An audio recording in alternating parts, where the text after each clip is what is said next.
으로 기도하옵나이다. 아멘.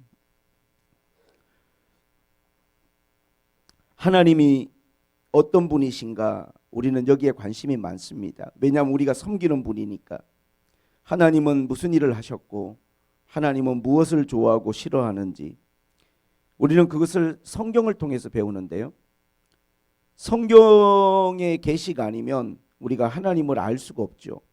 하나님은 자신을 공개해 주셨어요. 누구를 통해서? 구약의 선지자와 신약의 사도들을 통해서 그들을 선택하시고 하나님의 자신의 모든 것들을 하나님은 이 하나님의 사람들을 통하여 우리에게 계시해 주셨어요. 그 계시되어서 기록된 게 성경이죠. 그래서 우리는 성경을 볼 때 이걸 통해서 하나님이 어떤 분이신지를 알게 되는 거예요. 오늘 저는 하나님이 거하시는 곳이라는 제목으로 여러분과 말씀을 나누는데, 하나님이 거하시는 곳, 다시 말하면 하나님이 리브인, 하나님이 살고 계시는 곳, 하나님이 거주하시고 하나님이 항상 머무시는 곳, 하나님이 여기 계시는 거예요. 왜 하나님이 우리에게 이 정보를 알려주시고 이 계시를 주시느냐? 우리가 하나님과 함께 있기를 원하고 하나님이 우리와 함께 있기를 원한다면 하나님이 어디에 계시는지를 우리가 정확하게 알아야 그곳에 하나님이 계시는 곳에 나도 있을 수 있는 것이고 내가 있는 곳에 하나님이 머무시는 거죠. 하나님이 머물고 하나님이 계시는 거예요. 오늘 여기 뭐라고 말씀하셨냐면 지극히 존귀하며 영원히 거하시며 거룩하다 이름하는 네가 이같이 말씀하시되 내가 높고 거룩한 곳에 있으며 하나님은 거기 살고 계시고 거기 머물고 계시고 거기 거주하고 계시다는 거예요. 거기 하나님이 계셔요. 영어로 보면. 또 하나님은 어디에 계시느냐? 또한 통회하고 마음이 겸손한 자와 함께 있나니, 하나님은 거기에 계시는 거예요. 하나님은 정확하게 성경을 통해서 두 지점에 계시는데, 첫 번째는 높고 거룩한 곳에 계세요. 그럼 얼마나 높은 곳이냐? 하나님이 계신 곳은, 성경은 뭐라고 말하냐면 하나님은 지극히 높은 곳에 계시는 분이에요. 거기에는 하늘의 보좌가 있고 거기에는 하늘의 권세가 있고 영계죠. 하나님이 전 우주와 모든 만물을 다스리시는 곳이에요. 많은 믿음의 사람들이 이 높은 곳을 봤어요. 이걸 본 사람들은요, 낮은 곳에 있는 일들에 어떠한 그렇게 많은 미련과 관심을 갖지 않았어요. 이 높은 곳을 봐버리고 나니까. 스데반은 그가 성령이 충만하여 하늘을 우러러 주목하여 하나님 영광과 예수께서 하나님 우편에 서신 것을 보았다고 사도행전 7장 55절은 기록하고 있습니다. 눈을 들어 지극히 높은 하늘을 우러러서 하나님의 영광을 봤어요. 그리고 예수 그리스도를 봤어요. 높은 곳에는 하나님의 영광이 머물고 있고 예수 그리스도가 계시는 거예요. 그가 성령이 충만한 상태에서 그 높은 곳을 바라보면서 그의 마음은, 그의 모든 삶은 그것으로 충분히 보상되고 위로가 되는 거예요. 그걸 볼 수 있다는 것만으로. 고린도후서 12장 1절부터 4절에 사도 바울은 이런 이야기를 기록하고 있습니다. 내가 부득불 자랑하리니 환상과 계시에 대해서 내가 이제부터 말을 할 것이다. 내가 14년 전이라고 이야기합니다. 셋째 하늘에 이끌려 간지라. 셋째 하늘은 지극히 높은 곳이란 표현이에요. 그냥 우리가 살고 있는 이런 땅이 아니고 저 하늘에 있는 우주와 대기권이 아니라 셋째 하늘은 어디냐? 거기는 하나님의 영광이 있는 곳이고 하나님의 보좌가 있는 곳이고 천사들이 있는 곳이고 그것은 하나님의 권세가 있는 곳이고, 그 지극히 높은 셋째 하늘에 이끌려 간지라. 그가 몸 안에 있었는지 몸 밖에 있었는지 나는 모르거니와 하나님 아시느니라. 그가 낙원으로 파라다이스로 이끌려 가서 말로는 표현할 수 없는 말을 들었으니 사람이 가 이르지 못할 말이로다. 이걸 본 거예요.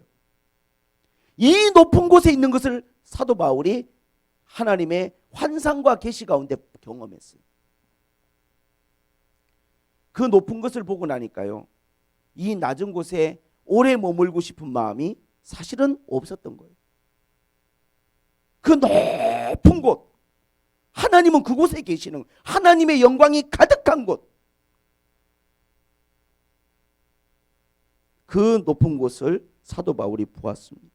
오늘 성경을 기록한 이사야는 그가 하나님의 부르심을 받던 이사야 6장에 어떻게 기록을 하고 있냐면, 우시야 왕이 죽던 해에 내가 본즉 주께서 높이 들린 보좌에 앉으셨는데, 그가 하나님의 부르심을 받고 본 게 뭐였냐면 주님이 높은 보좌에 앉아 계시는 걸 봤어요. 그의 옷자락은 성전에 가득하였고 스랍들이 모시고 섰는데 각기 6날개가 있어 그 둘로는 자기 얼굴을 가리고 그 둘로는 자기의 발을 가리고 그 둘로는 날며 서로 창화하고 서로 말하기를 거룩하다 거룩하다 거룩하다 만군의 여호와여 그의 영광이 온 땅에 충만하도다. 이사야가 뭘 봤냐면요, 하나님의 보좌와 높고 높은 하나님의 보좌와 천사들과 그리고 그 하나님의 영광과 그리고 연기가 자욱한 것 같은 그 충만한 하나님의 임재를 이사야가 본 거예요.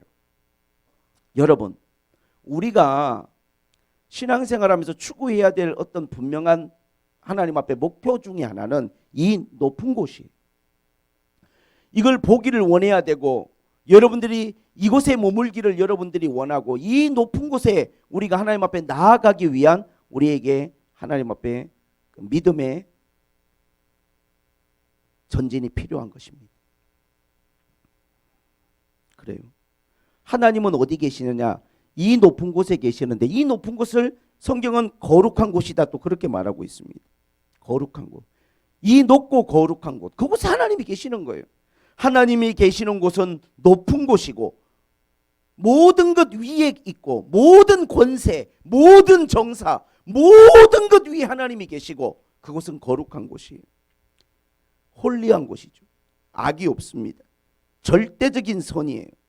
히브리어로 거룩, 카다시라고 하는 것은 분리하다, 구분하다, 깨끗하다. 완전히 분리된 상태, 죄와 완전히 분리가 되어 있는 상태.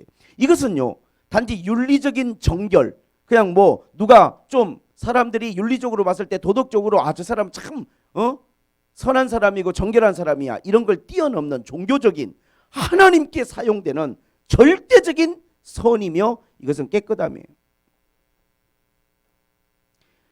기독교의 거룩은 다른 종교와는 많이 달라요. 대부분의 사람들의 거룩이라고 하는 게 일반적인 종교에서 어떤 보이는 모양, 형체 이런 것들에 의미를 많이 두지만 하나님의 거룩은 그것이 내용이고 그것이 본질적인 성격이에요. 만약에 우리가 어떤 보이는 것을 보면서 그게 사람이든 물건이든 뭐든 그걸 거룩하다 그러면 그 우상이 될 가능성이 많아요. 이스라엘 백성들은요, 예루살렘 성전을 우상시했어요. 성전 신앙이라고 그러죠. 이 성전은 무너지지 않는다. 그래서 그 성전은 2번이나 무너졌어요. 바벨론에 의해서 솔로몬 성전이 무너졌고 AD 69년에 로마의 티토 장군에 의해서 스룹바벨 성전, 헤롯 성전이 완전히 돌 하나도 돌 위에 남지 않고 다 무너졌어요. 성전을 우상시하는 것은요, 그것은 하나님 앞에 올바른 신앙이 아닙니다. 언약궤 신앙이라는 게 있어요. 언약궤는 결코 망하지 않는다. 언약궤를 블레셋에 빼앗겼죠. 여러분, 사도행전에 헤롯이 신하들 앞에서 거들먹거리며 거룩한 신적 존재로 자기를, 신적인 존재로 사람들이 자기를 그렇게 떠받드니까 그렇게 생각했을 때 그 자리에서 하나님은 그의 생명을 거두어 가셨다고 성경은 기록합니다. 많은 종교들을 보면요, 불교 같은 경우는 스가모니가 세상을 떠나고 난 다음에 그의 몸에서 사리가 많이 나왔는데 그 사리 한 조각 가지고 그걸 숭배하고 우상시하고 숭배의 대상으로 삼아요. 그러나 예수님은 아무것도 남기지 않으셨어요. 그가 돌아가실 때 입었던 옷 아마 예수님 손에 박혔던 못 하나라도 낡은 있었으면 아마 기독교가 그걸 우상시했을지 모르겠어요. 그러나 주님은 아무것도 남기지 않으셨습니다. 왜 그러냐면요, 기독교의 거룩은 그런 모양이나 어떤 형체가 아니에요. 그것은 그 내면의 본질적인 깨끗함이고 거룩함인 거예요. 그러므로 여러분, 우리가 하나님이 거룩하다라고 하는 것, 그리고 우리에게 거룩하라고 하신 것은 뭡니까?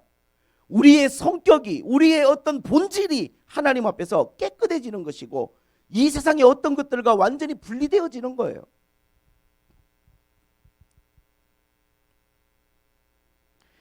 디모데전서에 보면 사도 바울이 그런 이야기를 했습니다. 4장에 1절부터 성령이 밝히 말씀하시기를 후일에 어떤 사람들이 믿음에서 떠나 미혹하는 영과 귀신의 가르침을 따르리라. 이거 귀신의 가르침이라고 못 박았어요. 자기 양심이 화인을 맞아서 외식함으로 거짓말하는 자들이라. 혼인을 금하고 어떤 음식물은 먹지 말라 할 터이나, 그 사람들이 하는 주장이 뭐냐면 혼인을 금하고 어떤 음식물을 먹지 말라 할 터이나, 다시 말하면 어떠한 금욕주의 아니면 어떠한 그런 방식으로 거룩함을, 마치 결혼 안 하고 살면 거룩한 것처럼, 저 사람들은 결혼도 안 하고 사니까 어떤 그런 사제의 옷을 입고 뭔가 그렇게 자기를 꾸미면 마치 그 사람은 구별된 사람인 것처럼, 그런 걸로 우리가 거룩해지지 않는다는 거예요. 사람이 혼인을 금해서 거룩해지는 것이 아니고 마음속에 탐심과 음심이 가득한데 그 어떠한 형식의 문제가 아니라는 거예요. 음식의 문제가 아니에요. 뭐 고기를 안 먹고 나는 금식하고 그렇게 사는 게 거룩이 아니라는 거예요. 진짜 거룩은 뭐냐? 그것은 우리가 하나님의 어떠한 선하심을 우리 마음속에 우리도 가지게 되는 거예요. 내 마음이, 내 속이 하나님의 선함과 하나님의 거룩함으로 내 마음이 덧입는 거예요. 혼인을 금하고 어떤 음식물을 먹지 말라 할 터이나 음식물을 하나님이 지으신 바니 믿는 자들과 진리를 아는 자들이 감사함으로 받을 것이니라. 하나님께 지으신 것이 모든 것이 선함에 감사함으로 받으면 버릴 것이 없나니 하나님의 말씀과 기도로 거룩하여짐이니라. 여러분, 우리가 거룩해지는 것은 말씀과 기도로 거룩해진다고 사도 바울은 이야기했어요. 오늘날 모든 종교를 보세요. 그런 의식, 의복, 어떠한 절차 이런 걸로 어떠한 거룩함을 사람들에게 보여주려고 하지만요, 정말 거룩함은 기도와 말씀으로 우리가 거룩해지는 거라는 거예요. 자, 그러면 하나님이 거하시는 이 거룩함에 도달하기 위해서 우리는 얼마나 기도하고 얼마나 하나님 말씀을 봐야 될까요? 여러분은 얼마나 기도하십니까? 여러분은 얼마나 하나님의 말씀을 많이 묵상하고 하나님의 말씀을 많이 여러분들은 붙들고 살아가십니까?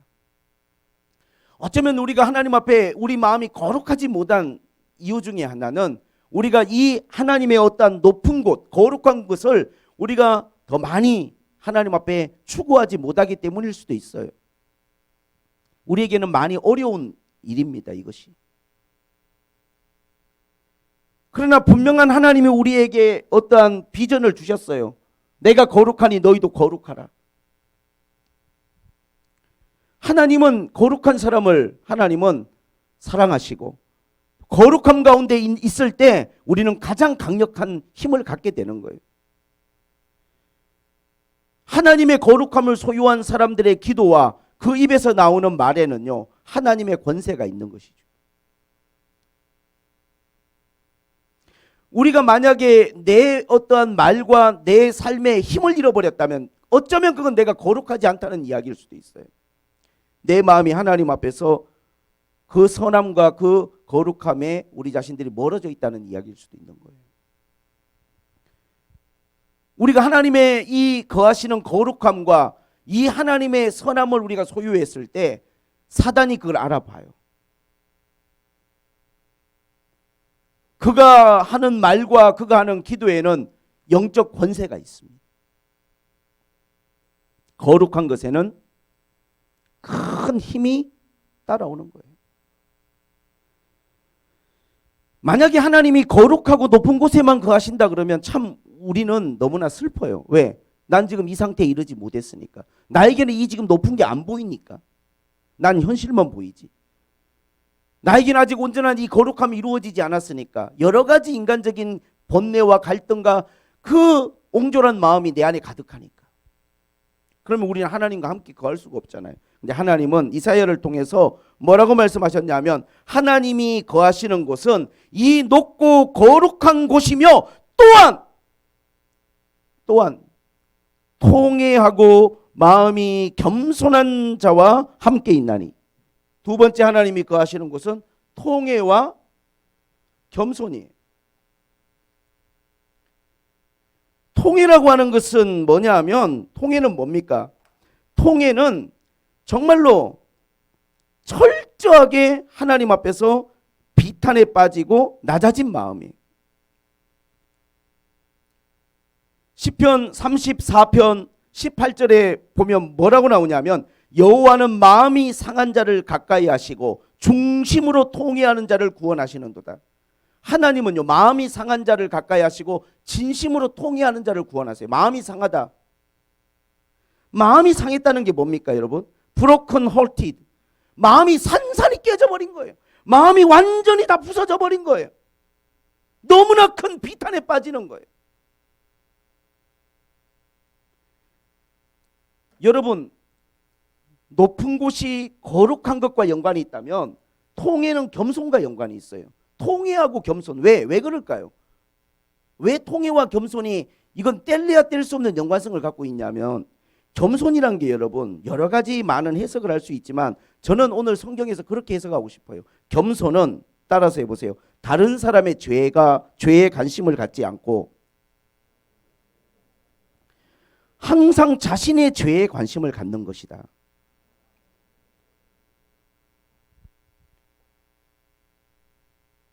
여러분 겸손한 사람은 가만히 보면요 항상 자신의 부족함과 자신의 죄에 관심을 가져요. 남의 죄가 아니에요. 그건 그 사람의 몫이고 그 사람의 일이에요. 나의 죄에 관심을 갖는 거예요. 내가 한 죄, 내 마음에 있는 죄, 내 입에 있는 죄, 내 저 깊은 곳에 있는 죄에 관심을 갖는 거예요. 그러니까 나의 죄를 바라보니까 통회할 수밖에 없고 하나님 앞에 마음이 상할 수밖에 없는 거예요. 내 부족함 때문에, 내 죄 때문에. 저는 이 말씀이 너무나 저에게 깊이 와닿아요. 여러분 기독교인들은요 자신의 죄에 관심을 가지셔야 돼요. 이게 하나님 앞에 겸손함이에요. 그래야 통회하고 자복하게 돼요. 다른 사람의 부족함을 보는 것이 아니에요. 나의 부족함을 봐야 되는 거지. 울어야 될 사람은 나예요. 깨져야 될 사람은 나라고. 바로 오늘 이 시대를 보세요. 남편은 아내를 잘못과 허물을 말하고 싶어 하고요. 아내는 남편의 허물이 너무 많이 보여요. 자식들은 부모님의 허물만 보고 있고요. 부모는 자식의 잘못만 보고 있어요. 우리는 뉴스를 통해서 여러 가지 사건들을 통해서 다른 사람들의 죄와 허물을 보면서 비난해요. 그 인간이 그랬어? 저 사람 저런 거야? 와! 여러분의 죄를 보세요. 여러분의 죄를. 나의 죄를 보라고요. 드러나지 않았을지라도 표현되지 않았을지라도 내 안에서 꿈틀거리고 있는 나의 그 죄와 욕심과 내 안에 있는 그 하나님 앞에 허물을 보라고요. 그리고 슬퍼하세요. 그리고 비통해하고 거룩한 곳에 있어야 될 내가, 높은 것을 바라봐야 될 내가, 하나님의 은혜에 머물러야 될 내가 어찌하여 내가 이 부족한 마음을 가지고 이 땅을 살아가고 있는가. 그런 자기 자신에 대해서 마음 상해하고 비통해하고 하나님 앞에 회개하는 자에게 하나님이 구원을 베푸신다는 거예요. 시편 51편 17절에 하나님께서 구하는 제사는 상한 심령이라는 거예요. 전 이런 생각을 해봤습니다. 이것은 여러분 죄와 거룩이라는 것은 반대적인 개념이잖아요. 정반대잖아요. 근데 이건 좀 모순적인 개념이기도 해요. 왜 그러냐면 하나님은 우리에게 거룩하라고 말씀하시면서 또한 하나님 우리에게 뭐라고 말씀하셨냐면 의인은 없나니 하나도 없다고. 우리가 어떻게 할 수 있어요? 거룩해야 될 내가, 깨끗하고 선해야 될 내가 너무나 추악한 죄의 마음을 가지고 살아가고 있는 이 모순을 우리가 어떻게 하란 말이에요? 하나님은 왜 이 두 가지가 다 우리에게 하나님은 제시하시고 말씀하시는 걸까요? 근데 여기에 하나님의 놀라운 섭리가 있어요. 이 어떠한 낮은 자리, 이 통회하고 겸손할 수밖에 없는 죄인된 나의 자리와 이 하나님의 높고 거룩하고 위대한 이 자리가 너무나 거리가 멀지만요, 하나님 뭐라고 말씀하셨냐면 내가 통회하고 하나님 앞에 겸손할 때 너의 영을 소생시켜주고 너의 깨진 마음을 소생시켜줘서 우리가 하나님 앞에 이 거룩함을 향하여 갈 수 있도록 회복시켜 주신다는 하나님의 약속의 말씀이 있는 거예요. 이거 뭘 이야기하는 거냐면요, 저는 이 오늘 말씀 속에서 C.S. 루이스의 네 가지 사랑이란 책에 나오는 그 사랑에 대한 그분의 그 어떠한 그 깨달음을 여러분과 조금 나누고 싶은 거예요. 사랑을 크게 만약에 두 가지로 표현한다면 C.S. 루이스는 필요의 사랑과 선물의 사랑에 대한 이야기를 하고 있습니다. 필요의 사랑은 뭐냐면요, 하나부터 열까지 다 필요한 거예요. 어린아이가 태어났어요. 엄마 아빠가 필요하고 음식이 필요하고 돌봄이 필요하고 사랑과 관심과 너무 많은 걸 인간은 필요로 하는 존재예요. 다 필요해. 컸어도요, 청소년들 보세요. 다 필요해. 다 챙겨줘야 되고 돌봐줘야 되고. 성인이 되면 다를 것 같아요. 너무 필요한 게 많아요. 우리에게는. 저도 필요한 게 많아요. 그게 인간의 현 주소고 우리의 모습이야. 근데 선물의 사랑은 어떤 거냐면요, 아무것도 필요한 게 없어. 오직 주는 것밖에 없는 거야. 왜? 나에겐 필요한 게 없으니까 다 주고 싶은 거예요. 이건 하나님의 사랑이에요. 하나님은요, 부족한 게 없는 분이야. 하나님은 결핍이 없고 하나님은 아쉬운 게 없고 하나님은 부족한 게 없어요. 하나님의 사랑은 하나부터 열까지 언제나 주시고자 하는 사랑이에요. 우리는 기독교의 사랑을 이야기할 때 이런 사랑에 대한 가르침을 줍니다. 하나님의 사랑은 주는 사랑이다. 거저주는 사랑이다. 근데 우리라는 존재가 주기만 할 수 있는 존재가 아니라 필요 덩어리. 모든 게 필요한 존재잖아요. 사랑받고 싶고 관심받고 싶고 선물 받고 싶고 대접받고 싶고 인정받고 싶고, 우리는 그런 필요 덩어리인데 우리가 어떻게 선물의 사랑을 할 수 있습니까? 난 필요치 않아. 난 그냥 사랑을 줄 거야. 나는 관심을 줄 거야. 나는 칭찬을 주고 나는 선물을 주고 나는 하나님의 사랑으로 살아갈 거야. 여러분, 이 높은 수준의 사랑에 도달하기 위해서 인간은 반드시 철저하게 필요의 사랑을 경험해야만 한다라고 그 책은 역설적으로 이야기하고 있어요. 가장 낮은 하층부를 경험하지 않은 사람은 결코 가장 높은 상층부로 올라갈 수 없다는 게 그 이야기의 전제예요. 여러분, 진짜 거룩해지고 싶으면요, 정말 높은 걸 보고 싶으면 여러분이 얼마만큼 죄인인지를 보셔야만 되는 거예요. 내가 얼마나 형편없는 인간이고 내가 얼마나 이기적인 인간인 것을 보지 않고는 절대로 거룩해질 수가 없어요. 만약에 우리가 이 하나님 앞에 통회와 겸손이 없이 거룩해지려고 하면요, 그 모든 노력은 자기 의와 인간의 어떠한 그 교만일 뿐이에요. 성경을 통해서 가만히 보니까 가장 위대한 하나님의 종들은 다 어떤 사람들이냐면요, 바로 가장 낮은 하층부를 경험하고 통회와 자복을 했던 사람들이에요. 사람들은 바울을 성바울이라고 불러요. 너무 거룩하게 살았으니까 3층 하늘을 갔다 오고 낙원에 이끌려 갔다 오고 그렇게 능력과 기적을 베풀고 거룩한 바울이라고 말하지만 자기는 어떻게 고백한 줄 아십니까? 나는 죄인 중에도 괴수다, 그렇게 고백했어요. 죄인 중에 괴수다. 나는 악한 중에도 가장 악한 자고 나는 죄인 중에 괴수다. 로마서 7장에 내 안에 선한 게 하나도 없다라고 바울은 다놓고 이야기했어요. 그것을 원하는 마음은 나에게 있지만 난 절대 그런 사람이 못 된다라고 그는 고통스러워했어요. 자신에 대해서 통회하지 아니하고 자신의 죄를 깊이 인식하지 못하는 사람은 절대로 거룩해질 수가 없고 하나님의 높은 곳으로 우리가 올라갈 수가 없는 거예요. 저는 오늘 이사야에게 하나님이 왜 이 말씀을 주셨을까? 왜 이 말씀을 주셨을까요? 지금 하나님이 너희들 왜 거룩하게 못 사는 거야? 너희들 왜 거룩하게 안 사니? 왜 좀 더 높은 곳을 바라보지 못하고 우상을 숭배하고 있니? 이 말을 하고 싶으신 게 아니고 거룩하고 높은 곳을 향하여 그 선택받은 약속의 백성이 그런 믿음의 삶을 사는 걸 하나님이 원하시지만 지금 하나님이 원하시는 건요, 그 전에 너희들이 통회하고 자복했으면 좋겠다는 이야기를 하시고 싶은 거예요. 난요, 이게 너무 마음에 깊이 공감이 되는 게, 저는 우리 조은이, 찬우, 은우가요 거룩한 사람이었으면 좋겠고 좀 높은 걸 바라보고 가치 있게 살았으면 좋겠지만요, 그건 그냥 이루어지는 게 아니잖아요. 저는 그 전에 우리 아이들이요 자신의 죄를 좀 깨닫고 회개하는 사람이었으면 좋겠어요.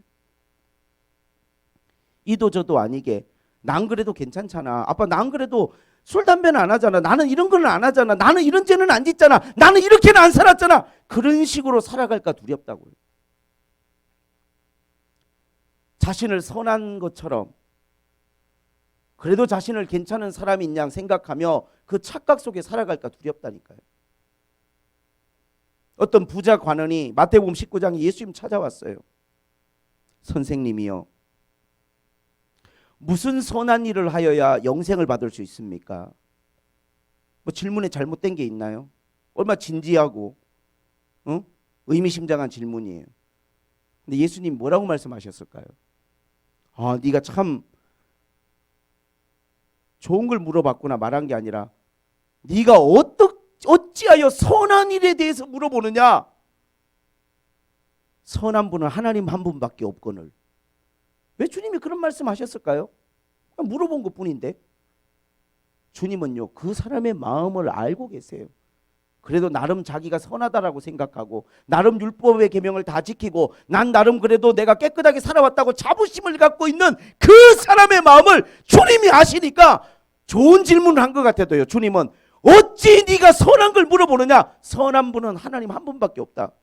사실 예수님은요 얼마든지 선하신 분이고 죄 없는 분이고 그것에 대해서 말해줄 수 있는 분이지만 그 사람의 마음을 꿰뚫고 이야기하시는 거예요. 여러분, 하나님밖에 선한 분이 없으신 거예요. 하나님밖에 거룩한 분이 없어요.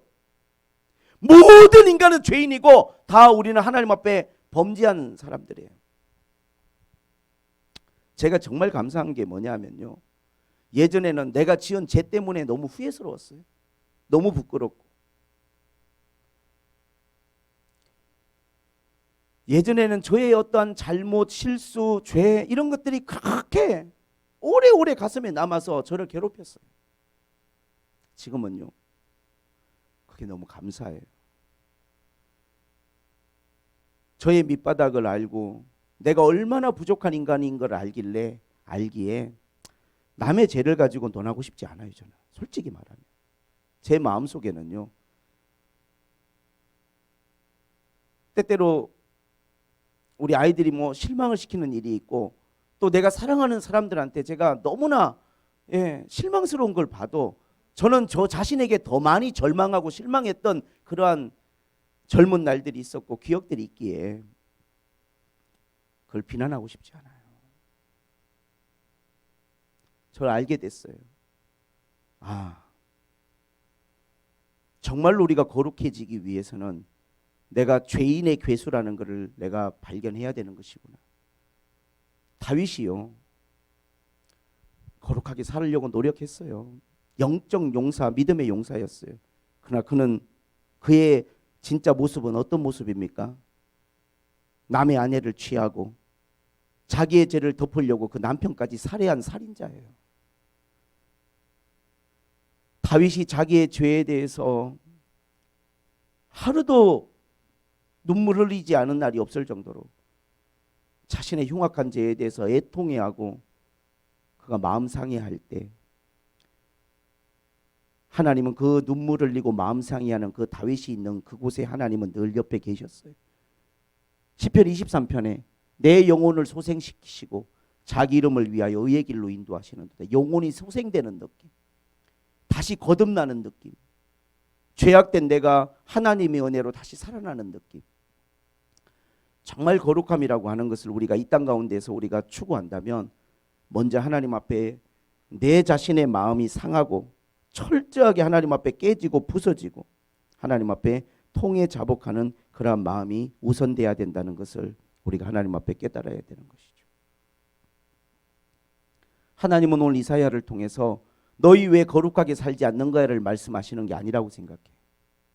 너희 왜 통회하지 않는 거야. 너희 왜 겸손하게 하나님 앞에 자복하지 않는 거야. 지금 울어야 될 때잖아.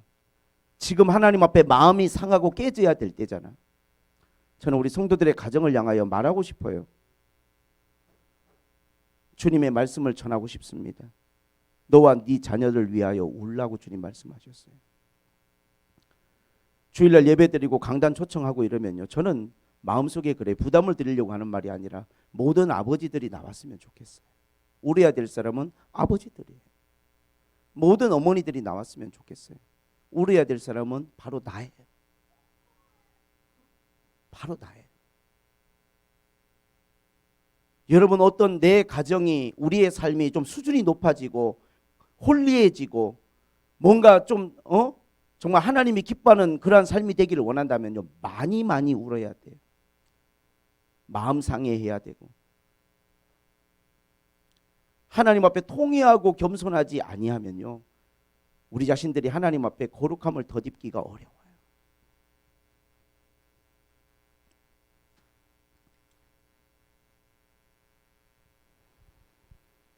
가장 낮은 부분을 통과하지 않고는 가장 높은 곳으로 올라갈 수 없다는, 저는 그 말을 깊이 공감합니다.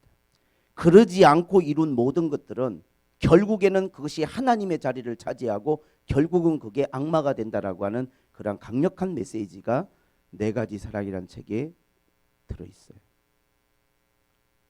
스스로 노력해서 뭔가를 이루려고 하는 것처럼 어리석은 건 없어요. 하나님 앞에 교회가 많이 눈물을 흘려야 되는 게 아닌가 하는 그런 생각을 하고, 또 저도 그 지점을 하나님 앞에 바라보면서 저 스스로 왜 우리 아이가 저렇게 행동하지? 왜 우리 아이가 20몇 살인데 이런 행동을 하고 있지? 그게 아니고 나를 바라보고 내가 하나님 앞에 기도하고 회개해야 될 일들이구나 라고 하는 것을 하나님이 계속 저에게 말씀해 주고 계세요. 최근에 여러분들은 통회해 본 적이 있습니까? 정말 가슴이 찢어지는, 여러분 통증을 느끼면서 산산이 부서지는 경험을 하면서, 저는 그런 경험을 최근에도 했었어요. 살면서 그런 때가 많죠.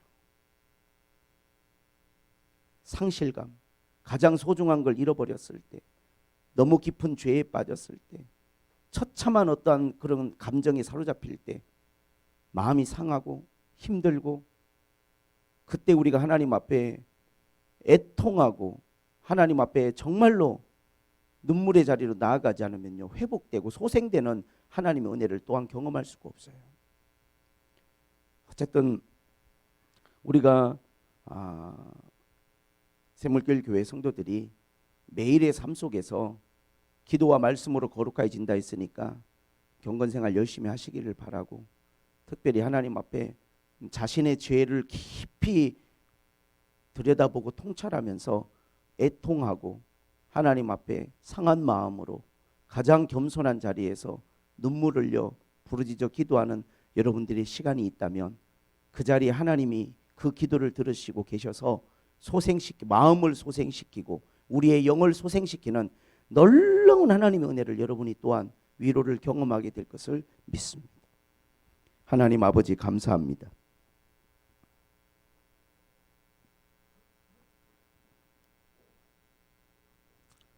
하나님이 지극히 높고 거룩한 곳에 계시며 또한 통회하고 겸손한 자의 그 하나님 삶 가운데 계신다는 주님의 말씀이 저희들에게 큰 하나님 은혜와 감동을 줍니다.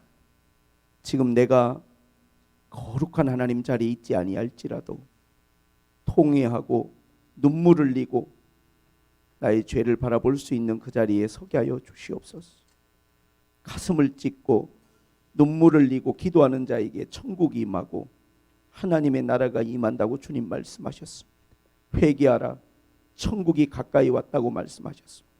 주여, 우리 마음속에 원망과 비난과 하나님 모든 그러한 마음들은 하나님 멈추게 하시고 자신을 통회하고 자복하고 아이들은 아이들 나름대로, 부모는 부모 나름대로, 남편은 남편으로, 아내는 아내로, 하나님 우리 모든 성도들이 삶의 자리에서 자신들의 모습을 바라보면서 하나님 앞에 통회하고 기도할 때 하나님이 회복시켜 주시고 소생시켜 주시고 새롭게 하시는 이 약속의 말씀이 성취되고 이루어질 것을 믿습니다. 가장 위대한 삶을 살았던 다윗, 바울, 베드로는 다 하나님 자신들의 가장 밑바닥을 들여다보고 하나님 앞에 얼마나 자신이 이기적이고 한심한 인간인가를 깨달았을 때 주님의 그 높고 거룩한 곳을 하나님 올라갈 수 있었던 것입니다. 우리에게 하나님 그런 자복의 마음을 주시고 통회의 마음을 주시옵소서. 예수님의 이름으로 기도하옵나이다.